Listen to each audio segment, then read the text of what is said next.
While he is traveling to Medina and he reaches a land called Qum. Now this is where the intersection was, where people from different parts of the world had, whenever they would come to Hajj, they had their separate routes. Somebody who's come from Egypt, somebody who's come from Syria, somebody who's come from Iraq, they would go to their respective routes. And this is, Ghadir literally means an oasis. Qum was the place. When you say Ghadir Qum, it means the oasis of Qum, i.e. where the water was accumulated. This is where Hazrat Jibreel comes down, this time with a revelation which says, Ya ayyuhar rasul, balligh ma unzila ilayka min rabbik. You have to do it now. Previously it wasn't specified when you have to declare and how you have to declare. The Prophet ﷺ nonetheless attempted. But this time, while the Prophet ﷺ is heading towards Medina, Allah subhanahu wa ta'ala, a revelation comes down that you have to convey the message which Allah subhanahu wa ta'ala has assigned you to do it, and you have to do it now. No more further delays. And this is where the Prophet ﷺ makes that historic speech and those historic arrangements. And he gave a speech for 1 whole hour. This is completely unheard of at those times. Back in the days when the Prophet ﷺ used to speak, he would only give you a lecture for about 5 minutes or 10 minutes.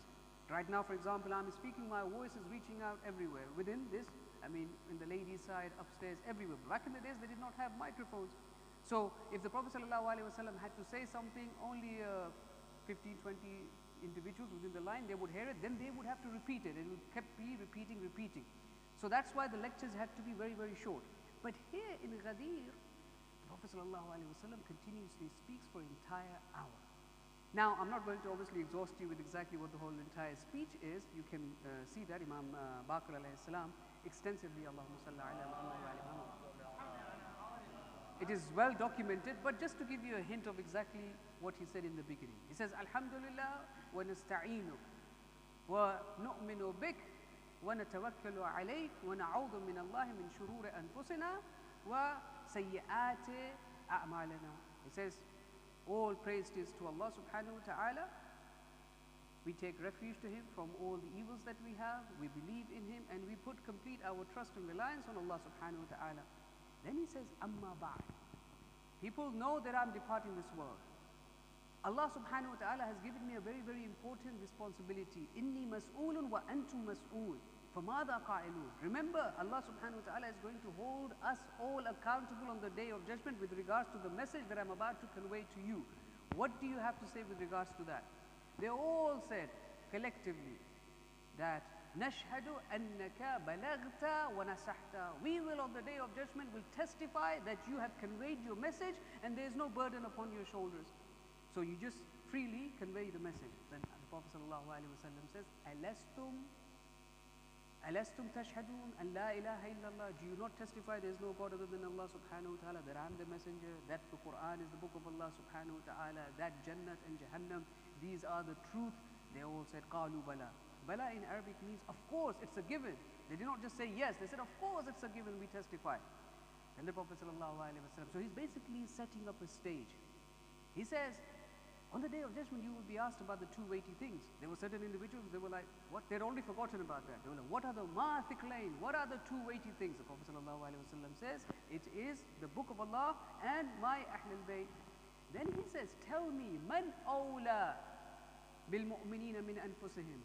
Tell me who has a greater right, who has the greater authority over the souls of the mu'mineen. Alastu awla bil mu'minina min anfusihim. This is ayah of the Quran. Do I not have a greater right? He says, for example, this is my body, I have a right over my body. Nobody has a right over my body. But if the Prophet ﷺ comes and commands me to do something, then he has a greater right over me. They all said, yes, you have a greater right over us. So this is when the Prophet ﷺ says that Inna Allah Mawlai. Allah subhanahu wa ta'ala is my master. Allah subhanahu wa ta'ala has a greater right over me. Wa ana mu'la al-mu'mineen. And I am the master of all the mu'mineen. Man kuntu mawla fahadha aliyun mawla. So whoever recognizes me as a mawla, i.e. I am an authority over all your souls, similarly, there's no disparity. Imam Ali alayhi salam has the same authority over you. And then he says, Oh Allah, whoever supports Ali, you be their supporters. Whoever has enmity towards Ali, you be their enemy. وَأَدْرِكِ الْحَقْ مَعَهُ حَيْثُ دَارَ. that make the truth follow Imam Ali alayhi salam. This is astonishing. He does not say that make Imam Ali alayhi salam follow the truth. He says make the truth follow Imam Ali alayhi salam, i.e. he is greater than the truth. He is actual truth. So if there were ever going to be confusion, if there's ever a civil war, if Muslims are fighting one another, if the wife of the Prophet ﷺ wages a war against the Prophet against Imam Ali alayhi salam, it is very obvious who is with the truth, because the Prophet ﷺ has already established the criteria that the truth will follow wherever Imam Ali alayhi salam goes. فَبَلَّغِ الْحَاضِرَ الْغَائِبِ. The ones who are present, the ones who know about this affair, there it is wajib on them to tell the ones who do not know. And when this happens, the Prophet ﷺ tells everybody to pay allegiance to Imam Ali alayhi salam inside the water. For 2 days because the crowd was approximately more than 100,000 individuals, they slowly came and they paid allegiance to Imam Ali alayhi salam. And when they all paid allegiance to Imam Ali alayhi salam, then the verse came, الْيَوْمُ أَكْمَلْتُ لَكُمْ دِينَكُمْ وَأَتْمَمْتُ عَلَيْكُمْ نِعْمَتِي وَرَضِيتُ لَكُمُ الْإِسْلَامَ دِينًا. That today I have perfected your religion, today I have completed the infinite blessings for humanity, and today I am satisfied with Islam as a religion. Which means that till yesterday, Allah subhanahu wa ta'ala was not satisfied with the religion of Muhammad. All the toil, all the endeavor, all the struggle for over the course of the 23 years, Allah subhanahu wa ta'ala says, till you do not mention the wilayah to Imam Ali alayhi salam, I do not accept it. I am not satisfied, I am not happy. Now, this is a very summarized, there's many aspects to this story, but I have summarized exactly what transpired in Ghadir. Now, one of the objections that normally people tend to make about Ghadir is about the veracity, about the authenticity of the event and the hadith of Ghadir, because the Prophet ﷺ explicitly said, "Man kuntu mawla fahada aliyun mawla." Let me tell you, in Islamic history, in Islamic literature, you are not going to find many instances which is more reliable and authentic than the event of Ghadir and hadith of Ghadir. Considering the fact that so much important literature has been lost, considering the fact that for an entire century is speaking about what the Prophet ﷺ had uttered was haram, was banned.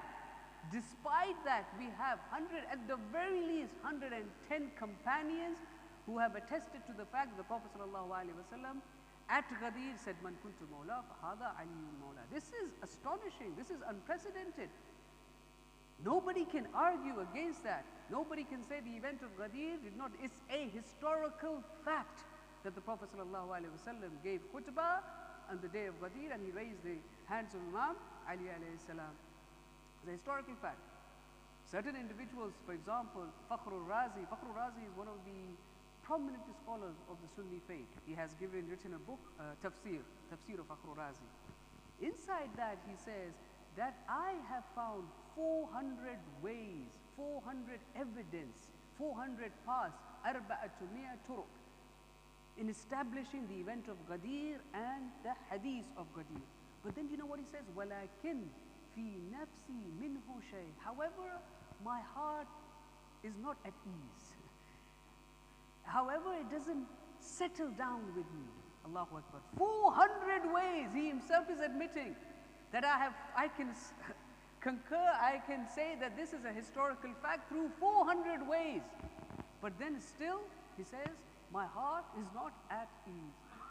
You make judgment whatever you want to make. You know the next objection that they will make? They will say that we reject Ghadir and the hadith of Ghadir because Bukhari does not mention it. Astonishing. You have over the course of so many centuries, some 300, Allama Amini mentions 360 top-notch Sunni scholars have attested to the fact that Ghadir took place and the Prophet ﷺ said what he said. 360 scholars, 120 companions of the Prophet ﷺ, 84 tabi'een. Fakhrul Razi, who came centuries after Bukhari, says, I had 400 ways to establish. So if Bukhari does not mention it, the problem is with Bukhari, not with the event. That's not the problem with the event, it's not the problem with Hadith al-Ghadir, the problem is Bukhari. The problem is the conundrum that the Muslim face, the predicament that the Muslim face is that if they admit that Bukhari deliberately did not mention Ghadir, what will happen? Their entire creed, their entire ideology is based on the fragile structure of Bukhari and Muslim. If they admit to this, that Bukhari has a bias, he's a bigot, he's a hypocrite when it comes to the Ahlul Bayt alayhim Islam, their entire ideological structure, the ideological system is going to come crushing down. That's the issues that they have, unfortunately. He must have had 100 ways to establish. If he does not mention it, whose problem is that? That is not the problem of Ghadir, that is not the problem of the Prophet ﷺ that he mentioned, because that is a historical established fact. So the problem is with Bukhari. See, we need to know these aspects in order to defend wilayah. The next question that they will raise is with regards to the meaning